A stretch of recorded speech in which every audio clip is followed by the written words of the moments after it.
আসসালামু আলাইকুম everyone, welcome back to my channel. কাছে এবং দূরে যে যেখান থেকে ভিডিওটি দেখছেন, আশা করছি আল্লাহর রহমতে সবাই ভালো আছেন। আমরা তো আলহামদুলিল্লাহ ভালো আছি। শুরু করলাম নতুন আরেকটি ব্লগ। তো ছোট্ট একটা ব্লগ আপনাদের সাথে শেয়ার করতে যাচ্ছি। আশা করছি খুব মনোযোগ দিয়ে ভিডিওটা দেখবেন।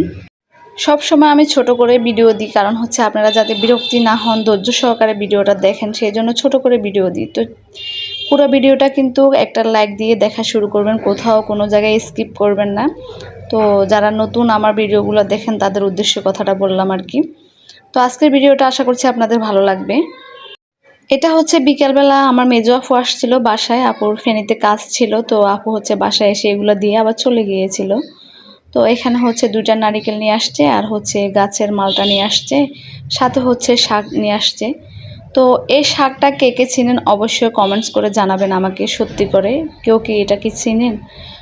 এটাকে গ্রামের ভাষা কানাই পাতা বলে। তো আমরা হচ্ছে এই শাক দিয়ে ছোটবেলা অনেক খেলতাম, কখনো খাইতো এটা জানতাম না। তো ওই দিন হচ্ছে আপুর বাড়িতে গিয়েছিলাম, তো ওখানে হচ্ছে আপুরা বলতেছে এগুলো খাওয়া যায়, এটা নাকি শরীরের বিভিন্ন রোগ ব্যাধি দূর করে, মানে খুব উপকারী একটা শাক কানাই পাতা। তো এই শাকটা খেলে আপনার শরীরের অনেক রকমের রোগ সারতে পারে ইনশাল্লাহ। আমি হচ্ছে খেয়ে উপকার পেয়েছি, সেই জন্য হচ্ছে বলতেছিলাম আর কি। তো প্রথমে হচ্ছে শাকটাকে একদম কুচি কুচি করে কাটা হচ্ছে, আমি একটা খালাকে দিয়ে কাটছি, কারণ হচ্ছে আমি এতটা কুচি কুচি করতে পারি না। তো সেই জন্য হচ্ছে খালাকে ডাকলাম, ও হচ্ছে আমাকে খুব সুন্দর করে শাকগুলো কেটে দিচ্ছে। ওনার শাক কাটা দেখে আমার অনেক বেশি ভালো লাগলো। তো এই শাক হচ্ছে জন্ডিসের জন্য অনেক বেশি উপকার। আপনি নিয়মিত 3 থেকে 4 দিন খাবেন, তাহলে হচ্ছে রস করে খাবেন আর কি, খালি পেটে অনেক উপকার পাবেন ইনশাল্লাহ। মানে হচ্ছে হাজার রকম উপকার আছে এই শাকের ভিতরে। আপনারা হচ্ছে গুগলে সার্চ দিয়ে দেখবেন কানাই পাতা, তাহলে হচ্ছে আসবে কি কি উপকারে আসতে পারে। আমার জানা মতো আমি অনেক কিছু জানি। এটা জন্ডিসের জন্য, তারপর কৃমির জন্য, শরীরে যে কৃমি হয় সেটাও দূর করে আর কি। তারপর হচ্ছে ক্যালসিয়ামের ঘাটতি পূরণ করে, আরও অনেক কিছু এখানে, মানে আমি চার্জ দিয়ে দেখলাম অনেক উপকার আছে এটাতে।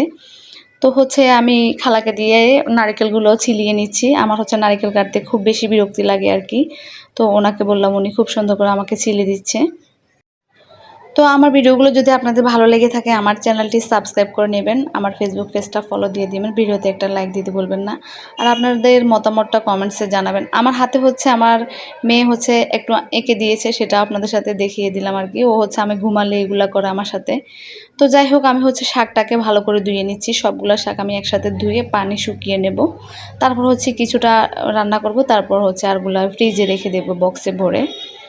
সত্যি কথা বলতে খালার শাকুটা দেখে আমি হচ্ছে একদম ফেমে পড়ে গেলাম। আমার যে এত ভালো লেগেছে শাক কাটাটা, খুব সুন্দর করে কেটেছে আর কি। আর এদিকে হচ্ছে আমি ডাবগুলাকে কেটে তারপর হচ্ছে পানিগুলা দিয়ে পুডিং বানিয়ে ফেলছি, যেহেতু আমাদের বাসায় হচ্ছে ডাবের পুডিংটা বেশি পছন্দ করে।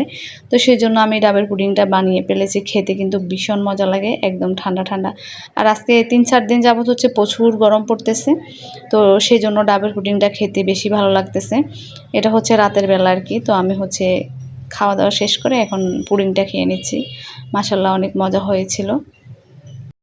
তো হচ্ছে ভিডিওটা আপনারা কিন্তু ধৈর্য সহকারে দেখবেন, কোথাও কোনো জায়গায় স্কিপ করবেন না। ছোট্ট একটা ভিডিও, আপনারা বিরক্ত হবেন না আশা করছি। তো এটা হচ্ছে পরের দিন সকালবেলা ঘুম থেকে উঠলাম, নামাজ পড়ে বাচ্চাকে স্কুলে পাঠিয়ে দিয়েছি। এখন হচ্ছে রান্নাবান্নার কাজে নেমে পড়লাম।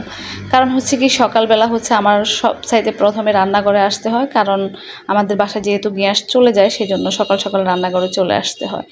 এই যে শাকটাকে আমি রাত্রে ধুয়ে রেখেছিলাম, সেটাকে একদম পানি শুকিয়ে নিয়েছি ভালো করে। এখন হচ্ছে ওর মধ্যে দিয়ে দিলাম, একটা বাটিতে শাকটা নিলাম, নেওয়ার পর হচ্ছে আমি এখানে পেঁয়াজ কুচি দিয়েছি, কাঁচামরিচ কুচি দিয়েছি, সাথে হচ্ছে একটু রসুন বাটা দিলাম, আর একটু লেবুর রস দিলাম। আর এখন দিয়ে দিচ্ছি এখানে আমি চালের গুঁড়া, শুকনো চালের গুঁড়া আর কি, পরিমাণ মতো দিয়ে দিচ্ছি। তারপর হচ্ছে এখানে একটু কর্নফ্লাওয়ার দিচ্ছি।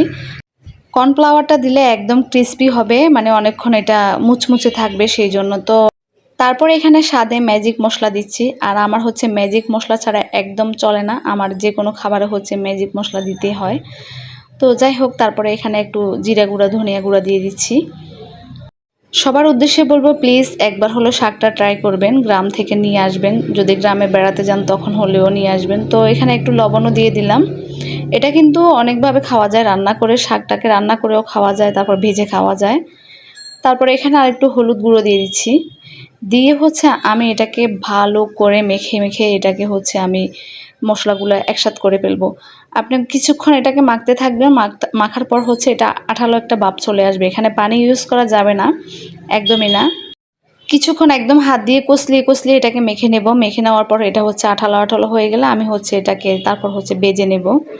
তারপরে এটাকে বললাম না, শাক এটাকে আপনি হচ্ছে ভর্তা করে খেতে পারেন। আর যাদের মুখে ব্রণ হয় তারা হচ্ছে এটাকে ভালো করে পেস্ট করে মুখে কিছুক্ষণ লাগিয়ে রাখবেন, দেখবেন অনেক উপকার পাবেন, আশা করছি আর কি। আর এটা একবার হলেও খাওয়ার চেষ্টা করবেন। এটা হচ্ছে ক্যান্সার নিরাময় করতেও নাকি সাহায্য করে আমি শুনেছিলাম।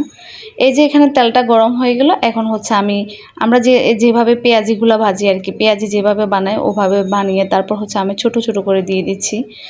সবসময় চেষ্টা করবেন এটা মানে খাওয়ার অল্প কিছুক্ষণ আগে করে রাখার জন্য।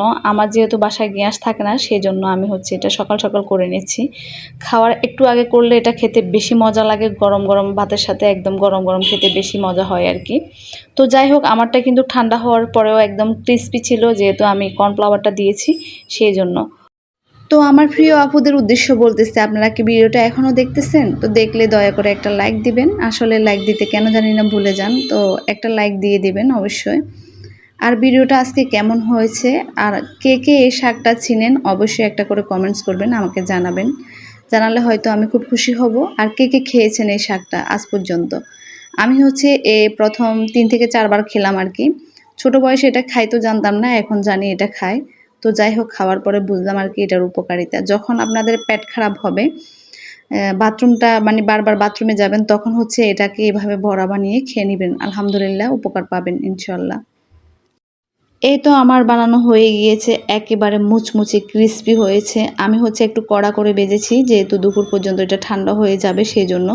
এটা যদি মানে দুপুরে খাওয়ার সময় ভাজতাম তাহলে আরেকটু সবুজ সবুজ রাখতাম আর কি। তো যেহেতু আমি সকালবেলা করে ফেলেছি সেজন্য আমি একদম মুচমুচে করে ফেলেছি আর কি। আলহামদুলিল্লাহ বলছি, এটা ছোট বড় সবাই খেতে পছন্দ করবে। আমার বাচ্চারাও কিন্তু মজা করে খেয়েছে। এই যে আমি হচ্ছে এখন দুপুরের নামাজ পড়ে খাওয়া দাওয়া শুরু করে দিলাম। তো এখানে মাংস রান্না করেছিলাম, তো মাংস দিয়ে খাই নাই, আমি হচ্ছে একদম গরম গরম ভাতের সাথে এটা নিয়ে খেয়ে নিচ্ছি। আমার এত মজা লেগেছে। অনায়াসে আপনি কিন্তু ১ প্লেট ভাত খুব সুন্দরভাবে খেয়ে নিতে পারবেন এই বড়াগুলো দিয়ে। আমি হচ্ছে সবগুলা ভাত বড়াগুলো দিয়ে খেয়ে নিয়েছি। আমার হচ্ছে মাংস খেতে একদমই ভালো লাগছিল না। তো এত মজা করে খেয়েছি, এত ভালো লেগেছে। বাচ্চারাও কিন্তু খেতে একদম পছন্দ করেছে। ওরা হচ্ছে টিভি দেখতে দেখতে খাচ্ছে, আর আমি হচ্ছে এদিকে একা একা বসে খেয়ে নিচ্ছি।